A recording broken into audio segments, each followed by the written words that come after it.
Thank you for coming tonight. I know it's a hardship. It's not easy getting out on a night like tonight. This is very gratifying. We have a bunch of people in here and a bunch of powerful people. I'd like to introduce Bobby Marquez, running for President of Council. John Brown, obviously, running for City Council. I think I saw Greg Hicks come in here. Yeah. Greg Hicks, the law director. Running for law director again. Running against the law director. We, as Kenny told you, and Megan literally took a 500-pound weight off of my shoulders because I was running around like a lunatic for the past 2 months.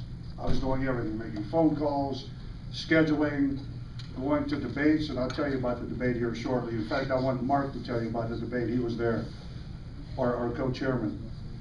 So everything goes through Megan. Hopefully Franny, she's here someplace. Franny's going to be running the office, hopefully. I hope I didn't say anything out of line. And Rosie and Mary, and we've got 5 or 6 other, maybe 7 other volunteers. I think Linda Burke, a friend of ours, volunteered. Linda Carilla. I mean, we've got people to run the office. What Megan and Franny are going to do is come up with a schedule. We want to start the office Monday, because we have 103 days left for this election. And that'll be here in no time. It's critical we start picking up, I don't want to say disciples, but that's the only word that comes to my mind. We have a lot of very powerful people behind us. We have people in the administration that don't want to come out openly. We have them behind us. I think everybody's tired. Getting to the debate, and I'm just going to say a couple of things about the debate, then I'm going to let Mark talk to you, then I'll finish up. The debate was kind of a throw. They threw it together. They did a good job. They did a fantastic job with the debate, but they kept putting me up there first. So they'd ask me a question, which gave Doug time to think about it. And don't get me wrong, Doug is probably the nicest guy in the world. Nicest guy in the world. But over the past 8 years, and he emphasized his experience as a politician, look what it's gotten us in downtown Warren. So next debate is not going to be as friendly as the first one. I can just about guarantee that. And again, Doug doesn't want this debate to get dirty, and I won't allow it to get dirty. That's not me.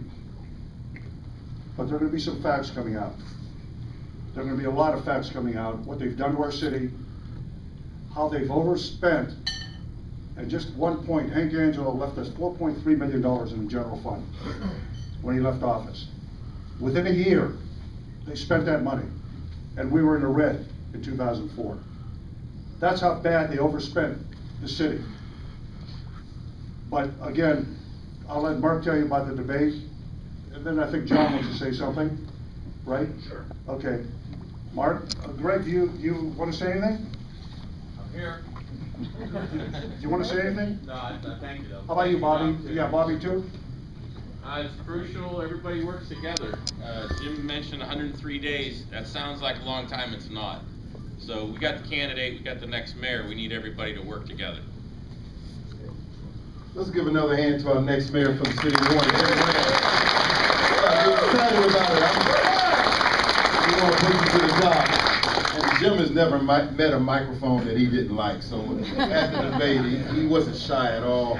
And he's never met a camera that he didn't like either. So he did an excellent job. One of the things that I recognized and noticed about Jim during that event, that he was very comfortable speaking to the group that he spoke to. He didn't have to speak he didn't need any notes at that time, and he seemed very comfortable up there at the podium, and I think that came across very well with the group that he spoke to. And I think that's going to be very well for Jim going forward, is that he doesn't get intimidated by situations or in different groups, and I think that's something commendable for Jim. Additionally, Jim, I beat him up too. We got to keep him honest and keep him kind of humble. because I thought he missed an opportunity, but he's gonna get them next time. He already knows what I'm talking about, but I think he did a very good job that night. But the other thing I want to mention, that we had an opportunity to attend the A. Philip Randolph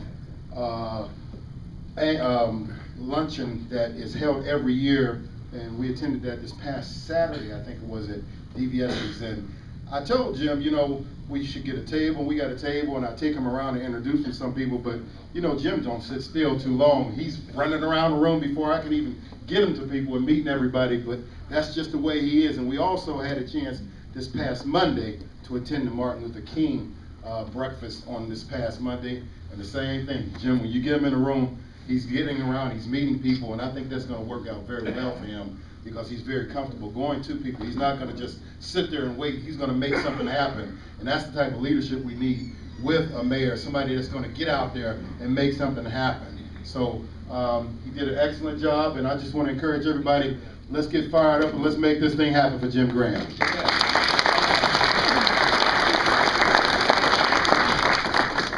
I'm John Brown. I'm Jim's councilman, and a few years back Jim helped me against a fellow church member of his, and that meant a lot to me. Jim and I have become very close over the last couple of years. We're together every day, and I've met a lot of politicians. I was in council years ago and met a lot of people, a lot of councilmen, a lot of senators, you name it, I've met them, but I haven't met too many guys like Jim Graham, a guy that at 8 o'clock at night has to be home because he wants to see his grandsons, make sure they're doing okay, wants to be home with Nitsa. And he's really our last chance in this city, and I don't want to make that too melodramatic, but you can see what's happened to our town. Where we used to be happy to come downtown on a bus and not be afraid, now you think about taking your kids to the hill at Packard Park at night, or coming downtown, people are afraid for whatever reason. It's still safe. It's safer than the mall. But financially, this town is in real trouble, and Jim has a grasp on that. He's got some people around him that are teaching him every day, and there's 103 days left. As I said, most everybody, I'm just reiterating what everyone else has said, but there's 103 days till election night, till the night that Jim wins. We need 4,000 votes to win this election, and that's 40 votes a day. So I'm happy that everybody's here, and I know everybody's working real hard, but we have to redouble our effort for Jim now. I mean, this is go time. This is 100 days till he gets elected in that Democratic primary, and as you all know, that's pretty much everything in this town. So do what you can, get a yard sign, write a letter, everything that we've talked about. Just get fired up for Jim. And also, a campaign costs money.